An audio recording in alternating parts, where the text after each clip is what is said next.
Hello everyone, welcome to my channel unfold learning NCERT. और आज मैं लेकर आई हूँ आपके लिए एक और solution video from mathematics for class 10 by R D Sharma, जिसका चैप्टर 1 रियल नंबर की एक्सरसाइज 1.3 आज हम सॉल्व करेंगे।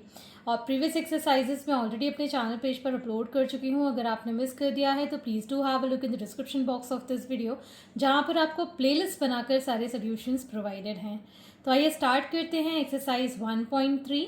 और स्टार्ट करने के पहले अगर आप मेरे चैनल पे फर्स्ट टाइम आए हैं तो please do subscribe my channel और नोटिफिकेशन के लिए बेल आइकन ज़रूर प्रेस कीजिए। तो क्वेश्चन नंबर 1 कहता है show that the following numbers are irrational. तो हमको 1/√2 वैल्यू गिवन है। तो इर्रेशनल नंबर्स जैसे कि मैंने डिस्कस कर चुकी हूँ कि रूट में जो नंबर्स होते हैं और जो रूट के बाहर फैक्टराइजेशन के बाद भी नहीं आ पाते हैं, जैसे कि √2, √3, √5, वो सारे क्या हो गए, इर्रेशनल नंबर। लेकिन √4 को हम सॉल्व कर सकते हैं, जैसे कि √4 को हम लिख सकते हैं एज √2 इंटू 2। तो ये आ गया 2, so this is a rational number, ठीक है। लेकिन √6 इसको हम सॉल्व नहीं कर सकते, √7 इसको हम सॉल्व नहीं कर सकते, √13, तो ये सारे क्या हैं, इर्रेशनल नंबर। तो हमको यहाँ पर 1/√2 की वैल्यू ऐसी बतानी है कि ये इर्रेशनल नंबर है।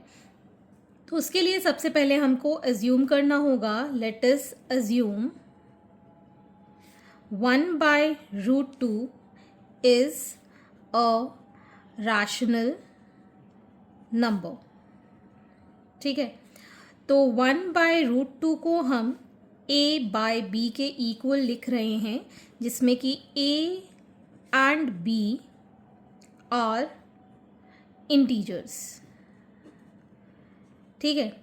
और साथ में b जो है डिनोमिनेटर में वो कभी भी ज़ीरो नहीं होगा। And a and b are को प्राइम नंबर्स वो होते हैं जिनका कि हाईएस्ट कॉमन फैक्टर कितना होता है, 1।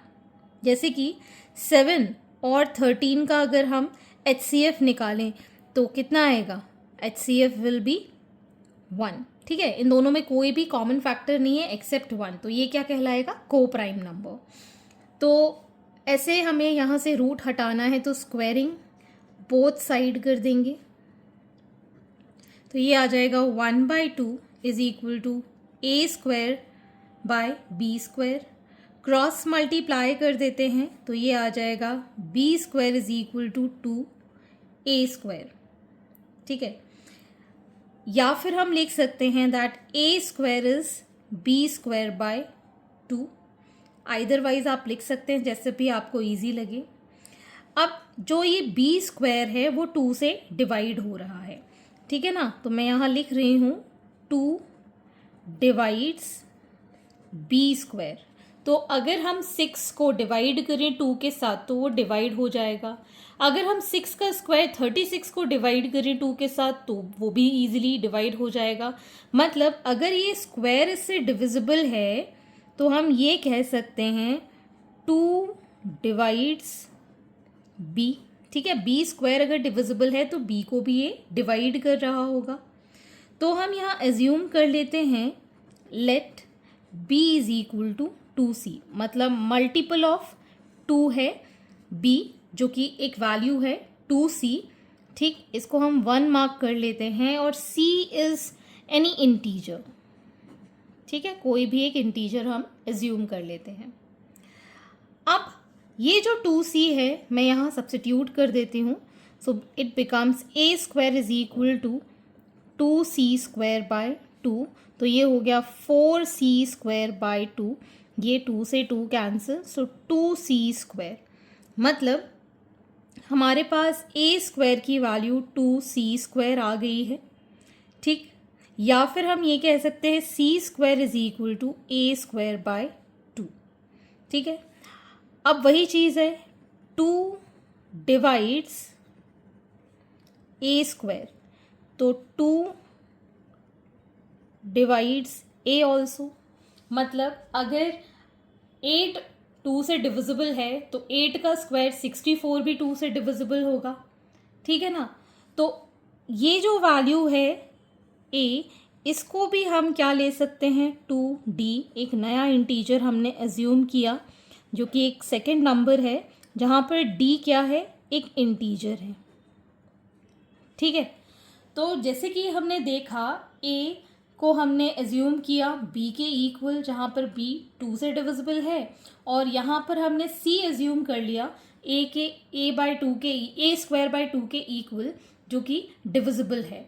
तो अगर हम ये दोनों ही स्टेटमेंट्स देखें, फर्स्ट और सेकंड, तो ये कह सकते हैं from first and second we see that 2 is a common factor of A and B, but this contradicts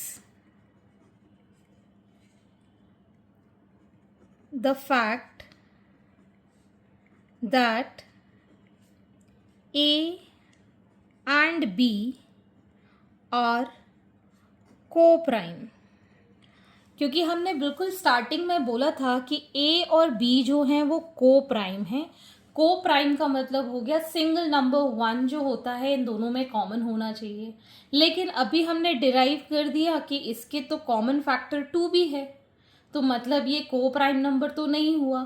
ठीक है ना, सो ये कॉन्ट्रडिक्ट कर रहा है, तो ये कह सकते हैं so our assumption is incorrect या फिर रॉन्ग।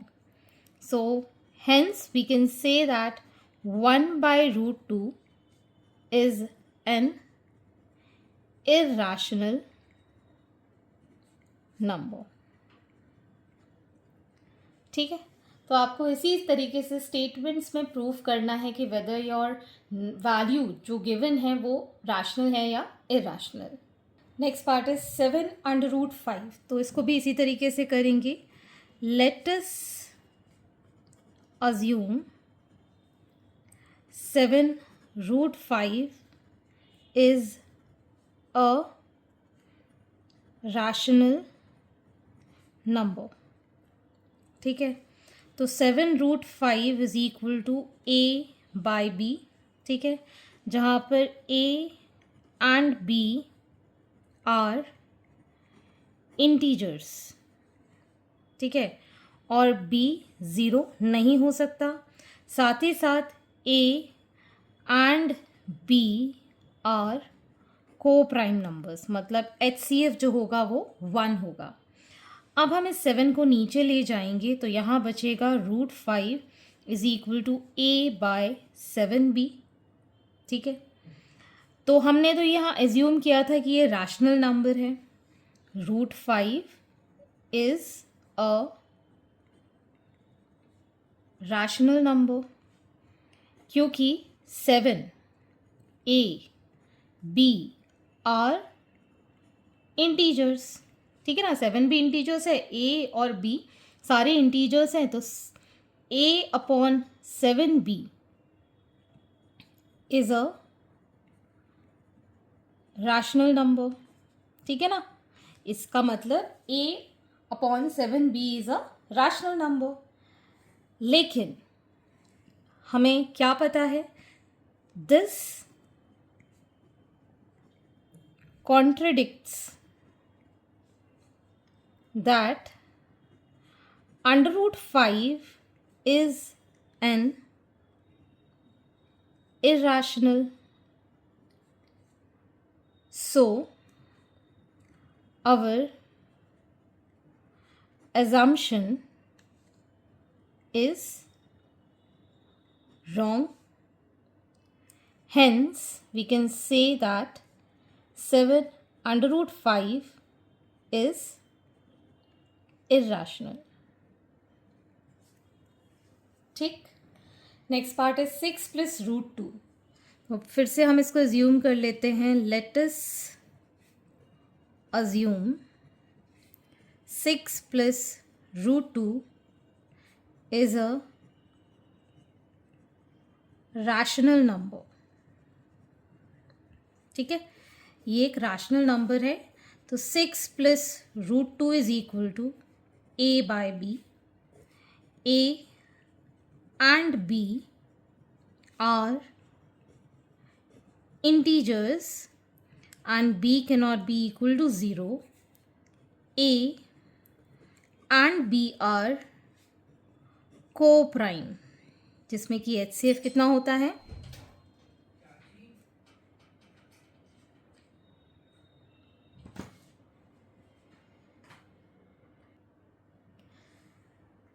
जिसमें कि HCF 1 होता है. अब इस 6 को इस साइड ले जाएंगे, so root 2 is equal to A by B minus 6 हो गया. ठीक है, अगर हम इसको LCM में ले लें, b यहाँ पर बचेगा 1, सो a माइनस 6b हो जाएगा. ठीक है ना. हमने क्या एज्यूम किया है, root 2 is a rational number. ठीक है, since we know that a and b are integers, so a minus 6b upon b is a rational number. ठीक है, फिर से हम यहाँ क्या लिखेंगे, this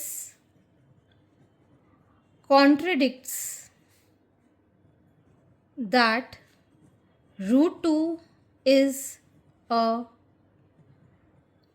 irrational number. हमें पता है कि रूट 2 क्या है, irrational number. So our assumption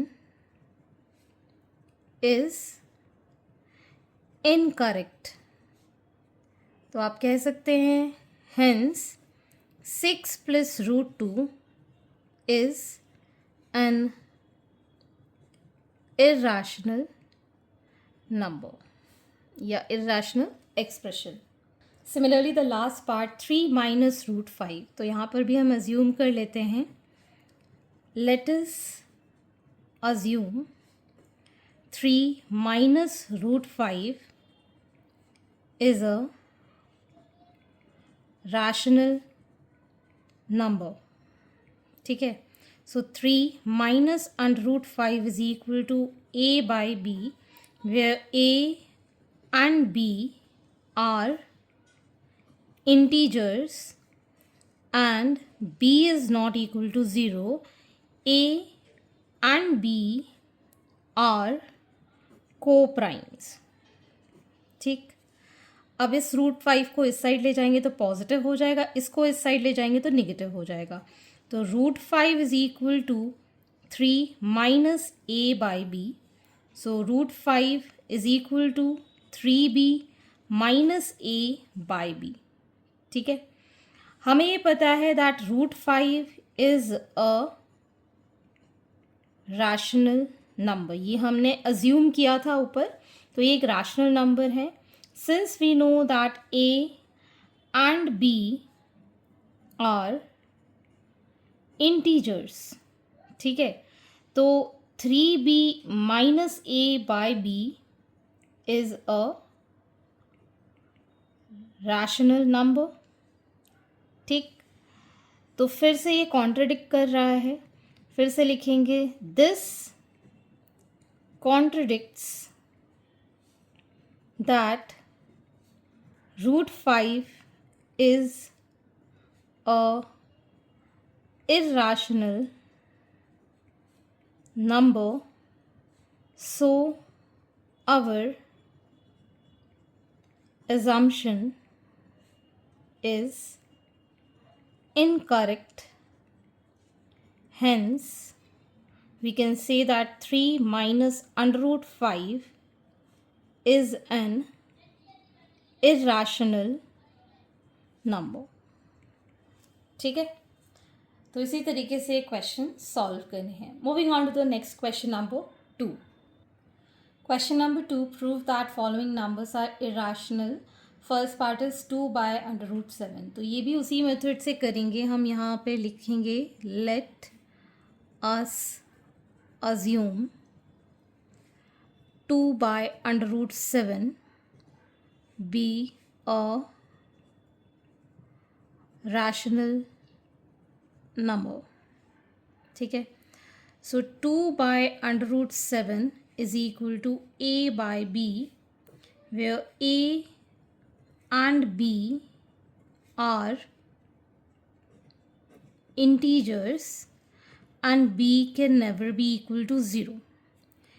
a and b are co-primes. ठीक, अब हम क्रॉस मल्टीप्लाई करेंगे तो रूट 7 को हम इस साइड ले गए और इसको मल्टीप्लाई किया 2b बाय a आ गया. ठीक है, and root 7 is a rational number. अभी हमने अज्यूम किया था since a and b are integers, so 2b by a is a rational number. ठीक है, सो यहाँ पर लिख सकते हैं this contradicts the fact that under root 7 is a irrational number. So our assumption is incorrect. Hence 2 by under root 7 is a irrational number. Okay, तो इसी तरीके से ये क्वेश्चंस भी आपको सॉल्व करना है. Moving on to the next part. Next part is 3 by 2 root 5. तो हाँ, यहाँ हम अज्यूम कर लेते हैं. Let us assume 3 by 2 root 5 be a rational number and 3 by 2 root 5 को हम a by b के इक्वल लिख लेते हैं. a and b are integers where b can never be equal to 0. a and b are co-primes. ठीक, इस root 5 को इस साइड ले गए, इस b को इस साइड ले गए, सो 3 by 2 के साथ b by a हो जाएगा. सो 3b by 2a. Root 5 is a rational number. अभी हमने यहाँ पर बोला था कि ये रैशनल नंबर है. Since a and b are integers, so we can say that 3b by 2a is a rational number. ठीक, फिर से हम यहाँ पर लिख पाएंगे this contradicts the fact that under root 5 is an irrational, so our assumption is incorrect. ठीक, so hence we can say that 3 by 2 root 5 is an irrational. ठीक, नेक्स्ट इज 4 प्लस रूट 2. तो इसको भी हम इसी तरीके से करेंगे. Let us assume 4 plus root 2 be a rational number. So 4 plus root 2 is equal to a plus b, where a and b are positive integers and b is never equal to 0, a and b are co-prime. ठीक, सो √2 is equal to a by B -4 हो गया. √2 is equal to b, हमने LCM लिया a -4b.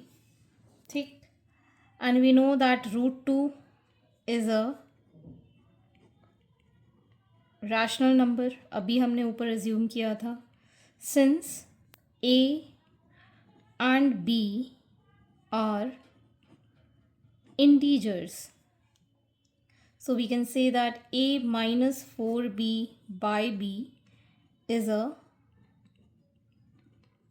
rational number. ठीक है, तो हम यहाँ लिख पाएंगे this contradiction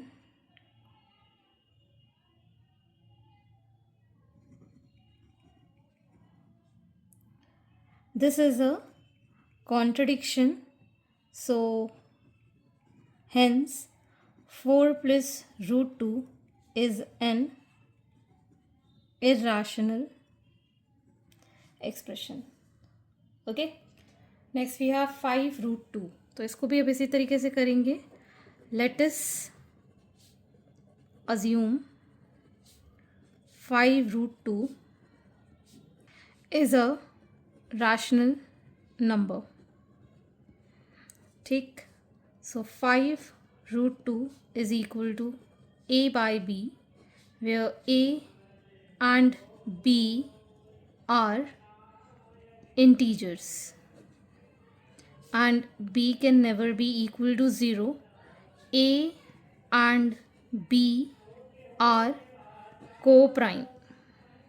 ठीक, यहाँ से हम √2 is equal to a by 5b लिख सकते हैं. And we know that √2 is a rational number.